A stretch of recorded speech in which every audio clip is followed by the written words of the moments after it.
Hi friends, I am Rafi Ahmed and you're watching my YouTube channel Thus. Today once again I came with 10 another questions which has been taken from WBCS 2021 Maths Main. So without wasting the time, let us start video.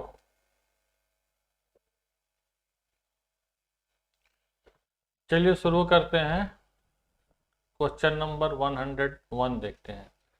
Question number 101 है a box contains 15 marbles out of which 4 are white, 5 are red and 6 are blue. 3 balls are to be drawn at random from the bag. So what is the probability that all of them are red? देखिए question बिल्कुल clear है। 15 marble है, इसमें से 4 सफ़ेद है, 5 लाल है और 6 ब्लू है। और मुझे 3 मार्बल एट रैंडम निकालना, प्रोबेबिलिटी निकालना है कि सारे के सारे मार्बल रेड होंगे, उसका प्रोबेबिलिटी क्या होगा।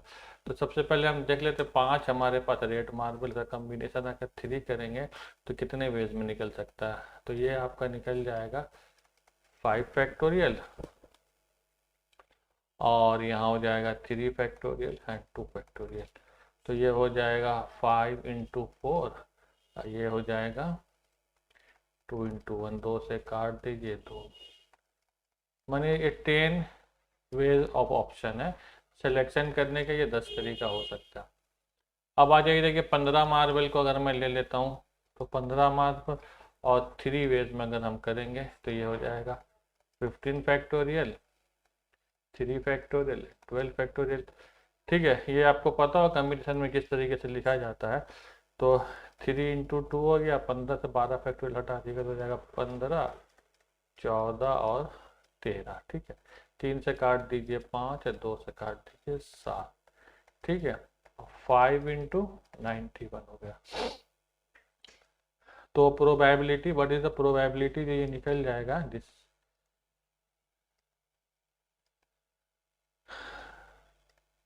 प्रोबेबिलिटी ये निकल जाएगा आपका 10 वेज है, यहाँ हो जाएगा डिवाइडेड बाई 5 बाई 91। तो 5 एकम 5, 5 दूना 10, 2 बाई 91। तो 2 बाई 91 आंसर होगा। तो आपको अगर ये कम्बिनेशन का आपको कंसेप्ट क्लियर है तो ये आप बहुत आसानी से समझ पाएंगे किस तरीके से सॉल्व हुआ है।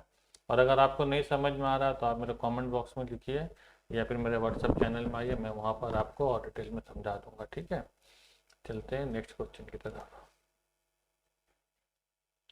A sum of rupees 312 was divided among 100 boys and girls in such a way that each boy gets 3 rupees 60 paisa and girls get 2 rupees 40 paisa. The number of girls। ठीक है, मतलब हमारे पास 100 बच्चे हैं, मतलब लड़के लड़की मिला के। तो मान लीजिए नंबर बॉयज़ सॉरी गर्ल्स जो जी से रिप्रेजेंट करते हैं और बॉय को 20 को, मतलब नंबर ऑफ बॉयज़ बी है और नंबर ऑफ गर्ल्स जी है। तो ये दोनों मिला के मेरे पास 100 है, जाहिर सी बात है। अब आप लड़की को दे रहे हैं 2 रुपया 40 पैसा और बॉयज़ को कितना दे रहे हैं 3 रुपया 60 पैसा। तो टोटल पैसा जो लड़की को जाएगा 2 रुपया 40 पैसा मल्टीप्लाइड बाई जी हो जाएगा। उसी तरीके से बॉयज़ को जाएगा 3 रुपया 60 पैसा multiplied by B number of the boys है, G number of the girl है, तो बी हो जाएगा। ये बराबर हमारा 312 रुपया है, सॉरी ये है 312 रुपीज़। ठीक है, इसको सॉल्व करते थे तो कि 240 बटा 100 जी हो जाएगा प्लस 3 रुपये 360 बटा 100 और ये हो गया 312। ये ज़ीरो ये ज़ीरो कट गया, ये ज़ीरो कट गया। और अगर 2 से काटेंगे तो ये 12 हो जाएगा, यहाँ 5 हो जाएगा, ये हो जाएगा 18, ये हो जाएगा 5। इसमें 6 कॉमन ले लेंगे तो ये हो जाएगा 2, ये हो जाएगा 3, 6 इसको काट दो, 6 पंजे 30, 6 दूना 12। ठीक है, तो यहाँ पर हो जाएगा 2 5 जी एंड प्लस ये बी यहाँ पर है 3 divided by 5 boys equal to 52। अब दोनों साइड 5 से मल्टीप्लाई कर देंगे तो 2G प्लस 3B और 5 से मल्टीप्लाई करेंगे 5 दूनी 10, 5 पंजे 25 तो 26, 260 हो गया। ठीक है, अब मुझे B को हटाना है तो B को यहाँ से हटा देंगे, G इक्वल टू 100 माइनस 10 हो जाएगा ना, 100 माइनस जी हो जाएगा तो जी एंड प्लस बी हो जाएगा हमारा 100 minus G is equal to 260। यहाँ पर हो गया 3, तो ये हो गया 2G and plus 300 minus 3G is equal to 260 हो गया। अब ये देखिए 2G को मैं उधर ले जाऊँ 3G, तो यहाँ पर जाएगा only 1G, 2G minus 3G, G हो गया, और इधर ले आएंगे तो 300 से 260 जाएगा तो 40, तो नंबर ऑफ गर्ल कितना हो गया 40, 40 इज योर करेक्ट आंसर। तो I hope you got the answer. Question देखते हैं। क्वेश्चन नंबर 130 पूरा कहानी है, पढ़ता हूँ क्या है। Out of the 2-bar graph provided below, one shows the amount in lakh rupees invested by a company in purchasing raw material over the years, and the other shows the values in lakhs rupees of finished goods sold by company over there। मतलब दो graph एक जगह पर investment दिखा रहा है और एक जगह पर दिखा रहा है उस इन्वेस्टमेंट से जो फिनिश प्रोडक्ट बना उसको दिखा रहा है। ठीक है, आगे बढ़ते हैं। The maximum difference between the amount invested in raw materials and value of sale of finish goods was during the. अब आपको ये पता करना है किस ईयर में सबसे ज़्यादा डिफरेंस है इन्वेस्टमेंट और फिनिश प्रोडक्ट का। तो बहुत ही आसान है। जैसे पहला साल 95 में 120 या 200, तो डिफरेंस कितना होगा 80 का हो जाएगा, 225 से 300 है, डिफरेंस हो जाएगा 75 का, 375 और 500 125 का, और यहाँ पर 330 है, यहाँ पर 400 है, तो 70 हो गया, 600 और 525, मतलब 75 और 460 और 20 39। सबसे ज़्यादा फर्क हमको 125 नज़र आ रहा, जो 1997 है, आंसर हो गया। इतना बड़ा क्वेश्चन, आंसर बहुत मामूली सा था, बहुत आसानी से हो गया। चलिए आगे चलते हैं। 104 में देखते the cubes of edges 6 centimetre, 8 centimetre and 10 centimetre. मतलब मेरे पास 3 क्यूब है, एक 6 सेंटीमीटर का, एक 8 सेंटीमीटर का, एक 10 सेंटीमीटर। क्यूब का पता होगा आपको, इसका लेंथ ब्रेथ हाइट सेम होता है, ठीक है ना। Are melted without loss of metal into a single cube, मैंने तीनों को गला दिया गया, गला करके एक सिंगल क्यूब बनाया गया, ठीक है ना। और किसी भी तरह का कोई मेटल लॉस नहीं है। The edge of new cube हमको पता करना है, तो बहुत आसान है। इस सब क्यूब का जो वॉल्यूम जोड़ दीजिए तो हो गया 6 क्यूब, 8 क्यूब एंड 10 क्यूब। अब आपको पता होना चाहिए 6 क्यूब कितना होता है 216, सब याद रखिएगा, नहीं याद है तो फिर मुश्किल होगा। 8 क्यूब होता है 512, और 10 क्यूब हो गया, वही तो पता ही 1000। इसको जोड़ दीजिए, 6 2 8, 2 5 2 7, इधर हो गया 1। अभी 1728 इतना क्यूबिक सेंटीमीटर वो फाइनल क्यूब का। अब इसका कितना होगा क्यूब बताइए। 1728 हमें पता है, 12 क्यूब बराबर होता है 1728, तो 12 क्यूब आंसर हो गया। अगर आपको याद है तो फटाक से लिख दो, नहीं याद है तो एक और मेथड मैं आपको बता दे रहा हूँ जो आप यूज़ कर सकते हैं। देखिए यहाँ पर यूनिट कितना है 8 है, यहाँ यूनिट 6 है, 6 का क्यूब होगा तो उसका यूनिट 6 आएगा, तो ये तो आंसर नहीं होगा। फिर 4 है, 4 का क्यूब करेंगे 4 चौक 16 तो 64, 4 आएगा, ये भी नहीं होगा। 2 का करेंगे 2 दूनी 4, 4 दूनी 8, 2 दूनी 4, और 2 का क्यूब कितना होगा 2 दूनी 4 दूनी 8 होगा, तो ये 8 होगा, ये हो सकता है। और 8 सेंटीमीटर तो होने का सवाल ही नहीं होता है, तो 8 8 64 और 8 चौके 32 2 होता, तो ठीक है, तो ये 8 आए तो ये आंसर हो गया। ऐसे करके भी आप निकाल सकते हैं, बट मेरा आपसे एडवाइस है कि आप क्यूब कम से कम 50 तक तो याद करके रखिए, नहीं तो फिर कैसे होगा। Next question, which of the following day can not be the day after yesterday. अच्छा, डायरेक्शन क्या, suppose the day after tomorrow is not a Saturday. अच्छा ठीक है, मान लीजिए ये सैटरडे है, इसके पहले आएगा फ्राइडे, इसके पहले आएगा थर्सडे। इसका मतलब होता है डायरेक्ट पर direction, suppose the day after tomorrow is not Saturday, मतलब थर्सडे तो नहीं होगा। अब आगे बढ़िए, विच ऑफ WHICH होगा, which of the following day can not be the day after yesterday. तो डे आफ्टर यस्टरडे तो टू डे ही ना हो गया भाई, इसका मतलब सैटरडे नहीं होगा, सैटरडे सॉरी थर्सडे नहीं होगा, तो Thursday is correct answer. Next question देख लेते हैं। Ankit is son of Jubin, Manju is the daughter of Anil, Sheela is the mother of Manju, Mohan is the brother of Manju, how is Mohan related to Sheela. ठीक है, पहले अंकित ले लेते हैं। अंकित, अंकित है सन ऑफ जुबिन, ठीक है, मंजू, मंजू जो है, Manju is daughter of Anil, she is daughter of Anil. ठीक, अच्छा अनिल और अंकित का भी चक्कर है, इसको ए एन के कर देते, ठीक है, इसको ए एन एल कर देते, चलिए हो गया। अब आ जाइए, Sheela is mother of Manju, Sheela is mother of Manju and Mohan is brother of Manju, Mohan is brother of Manju. How is Mohan related to Sheela, मतलब मोहन जो है, मोहन का रिलेशन क्या है शीला के बीच में। ठीक है, अंकित जो, अच्छा पहले यहाँ पर देखिए, मेरे ख्याल से यहाँ पर तो आपको छोड़ दिए, यहाँ से आइए। शीला जो है मदर ऑफ मंजू है, मतलब मंजू शीला की बेटी है। अब मोहन ब्रदर ऑफ मंजू है, मतलब ये दोनों भाई बहन है, ये दोनों भाई बहन है, तो इसका मतलब मोहन क्या हो गया, शीला का बेटा हो जाएगा। तो son of Mohan is son of Sheela. बहुत आसान था, समझ आ गया आपको, ठीक है। ये ऊपर सर आपको कंफ्यूज करने के लिए दिया है, बाकी तो बहुत आसान था। Next question, how many three letter words with और without meaning can be found out of letters of the word logarithm if repetition of letter is not allowed. अच्छा, आपके पास एक वर्ड दिएगा जिसका लॉगरिथम्स लिखा हुआ है, उसमें से 3 लेटर लेना है और आपको उसमें कितने मैक्सिमम वर्ड बना सकते हैं, मीनिंग से कोई मतलब नहीं है, मीनिंग हो नहीं हो कोई फर्क नहीं पड़ता, लेकिन उसे कितना आप लेटर बना सकते हैं। तो पहले देखिए लॉगरिथम्स में लिखते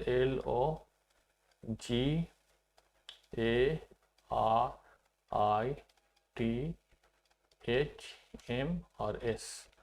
टोटल कितना है गिन लेते हैं, तो टोटल हो जाता है, देखिए 1 2 3 4 5 6 7 8 9 10, तो मतलब टोटल 10 लेटर है मेरे पास, 10 लेटर है, 10 लेटर है, 10 लेटर से मैं 3 लेटर लेता हूँ, तो कॉम्बिनेशन बनेगा 10C3 और फिर 3 लेटर आपस में भी कंबाइन करेगा, तो मतलब फैक्टोरियल 3 से ये मल्टीप्लाई हो जाएगा। ठीक है, इसको हम लोग सॉल्व करते हैं, तो यहाँ पर हो जाएगा 10 फैक्टोरियल, यहाँ हो जाएगा 3 फैक्टोरियल, फिर हो जाएगा 7 फैक्टोरियल और 3 फैक्टोरियल, 3 फैक्टोरियल 3 फैक्टोरियल कट गया और 7 फैक्टोरियल भी कट जाएगा, क्योंकि यहाँ पर लिखेंगे 9 10 9 और 8 और फैक्टोरियल 7 7 कट गया, तो 9 8 72 720, आंसर होगा 720। This is correct answer. I hope you got the answer. बहुत आसानी से बन गया, बहुत इजी सवाल था, ये तो कॉमन क्वेश्चन है, इसके बारे में कुछ सोचना ही नहीं है। Next, from A group of 7 main, 7 मर्द एंड 6 वीमेन, 6 औरतें, 5 persons are to be selected to form a committee so that at least 3 men and 3 men are there in the committee, in how many ways can it be done। ये भी बहुत common question है, बहुत आम question है। आपके पास आदमी कितना है, मेन है 7 और वुमेन कितना है 6, ठीक है। अभी देखिए 1 नंबर कंडीशन में मैं आदमी ले लेता हूँ, कंडीशन बता रहा है कि 5 आदमी का आपको कमेटी बनाना है, लेकिन कम से कम 3 आदमी, मर्द 3 तो होना ही चाहिए, तो पहले केस में चलिए 3 मर्द ले लेंगे, तो औरत कितनी हो जाएगी 2। दूसरे कंडीशन में मैं मर्द ले लूंगा 4, तो औरत कितनी हो जाएगी 1, और तीसरे कंडीशन में मैं मर्द ले लेता हूँ 5, तो वीमेन हो जाएगी 6। अब 3 का जो मैं कॉम्बिनेशन बनाऊंगा तो 7C3 हो जाएगा, तो इसको मैं कर देता हूँ, तो ये हो जाएगा फैक्टोरियल 7 फैक्टोरियल 3 एंड फैक्टोरियल 4, तो फैक्टोरियल 3 हो जाएगा 3 × 2 और यहाँ हो जाएगा 7 6 एंड 5, ठीक है। तो ये 6 कट के हो गया 35। अच्छा, ये इससे मल्टीप्लाई होगा और वीमेन का हो जाएगा 6C2, तो 6 का हो जाएगा 6 फैक्टोरियल 2 फैक्टोरियल एंड 4 फैक्टोरियल, तो यहाँ पर हो गया 6 × 5, यहाँ 2, इसको काट दीजिएगा 3, मतलब हो गया 15। तो यहाँ पर आपका आ जाएगा 15 और × 35, इसको जोड़ दो, 15 पंजे 75, 15 दे 45 तो 7 552, मतलब आपको 552 फर्स्ट केस का आ गया। 525 जो आया ये फर्स्ट केस का आ गया। 15 पंजे 75, हाँ ठीक है 525 होगा। सेकंड केस में 4 मेन है तो ये हो जाएगा 4, और सॉरी यहाँ तो 7 होगा, 7 यहाँ हो जाएगा 4, तो ये हो गया 7 फैक्टोरियल और 3 फैक्टोरियल 4 फैक्टोरियल। ये भी 35 ही आएगा, 35। और यहाँ पर देखिए सेकंड केस में जो विमेन का है, विमेन का सेकंड केस है, यहाँ 1 है तो ये हो जाएगा 6 और C1 हो जाएगा, है ना, इंटू 6 हो जाएगा। तो सेकंड केस में हो जाएगा 6 पंजे 30, 6 तिया 18 और 3 21 210 हो गया। और विमेन यहाँ तो छोड़ दिए इसके 7 C फैक्टोरियल 5, तो ये हो गया फैक्टोरियल 7 फैक्टोरियल 5 फैक्टोरियल 2 फैक्टोरियल 2। तो यहाँ 7 और इंटू 6 लिखिए, 2 लिखिए, इकट्ठा 3, मतलब 21 ऐड कर दीजिए। 5 और 1 6, 2 2 4 और 1 5 5, 756। ये 756 इस करेक्ट आंसर आपको मिल जाएगा। तो ये होगा कमेटी, जहाँ पर आप इतने तरीके से कर सकते हैं, जहाँ पर कम से कम 3 मत होंगे। तो I hope you got the answer. Next question देखता हूँ। Simplify log 3 base 4 log 64 base 243। सबसे पहले इस क्वेश्चन बहुत इजी, बहुत आसान। 64 को देखिए, 64 होगा 2 to the power 6, है ना, 2 को करिए multiply, 2 into 2 into 2 into 2 into 2 into 2, कितना हो जाएगा, जोड़िए, 2 दूनी 4 दूनी 8, 2 दूनी 4 दूनी 8, 64, 64 होगा 2 to the power 6, और 2 4 3 ये होता है 3 3 to the power 5। ये सब आपको याद होना, 3 to the power 5। देखिए 3 इंटू 3 इंटू 3, है ना, 3 हो गया, 3 इंटू 3, इसका हो गया 27, इसका हो गया 9। अब देख लीजिए, 9 7 63, 9 दूनी 18 और 6 24, 2 4 3, ठीक है। अब यहाँ पर देखिए मैं क्या करता हूँ, ये जो लॉग है, log 3 to the base 4 and log 64 to 4 3। तो log के बारे में अगर आपको, log आपने पढ़ा, उसका फार्मूला अगर आपको पता, तो देखो हम लोग लिख सकते हैं log 3 बाई log 4, ठीक है ना, log 3 बाई log 4 लिखेंगे, और इसको लिखेंगे log 64 बाई log 243, ठीक है। अब देखिए log 3 को ऐसे लिख दीजिए, और 4 log को लिख दीजिए 2 log 2, और इसको लिखेंगे 64 पे पावर है 6, तो यहाँ 6 आ जाएगा एंड log 2 हो जाएगा। 2 4 3 पावर 5 है तो यहाँ 5 हो जाएगा एंड log 2 4 3 हो जाएगा, ठीक है ना। log 2 काट दीजिए, log 3, ये log 3 होगा, यहाँ log 3 काट दीजिए, 2 को 6 से काट 3, आंसर आ गया 3/3 डिवाइडेड बाई 5। आंसर ये इज करेक्ट। तो ये था आपका 10 सवाल का आंसर, जो बहुत इजी था, बहुत आसान था। हमने आपको बताया, बहुत से जगह पे आपको नहीं समझ में आया होगा, क्योंकि मैं यहाँ ज़्यादा डिटेल आपको नहीं बता सकता, नहीं वीडियो बहुत लंबी हो जाएगी। तो आपको अगर कहीं भी कंफ्यूजन आता है तो आप हमसे कांटेक्ट करिए, हमारे कमेंट सेक्शन में लिखिए, या फिर आप हमारे व्हाट्सएप में आइए, वहाँ पर आपको डिटेल में बता सकते हैं, ठीक है। और अगर आप मुझसे पढ़ने के ख्वाहिशमंद है मैथमेटिक्स, तो आप हमसे कांटेक्ट करिए व्हाट्सएप में, तो फिर आगे बात बढ़ेगी। तो ठीक है, फिर नेक्स्ट वीडियो में आपसे मिलेंगे, तब तक के लिए अल्लाह हाफिज़।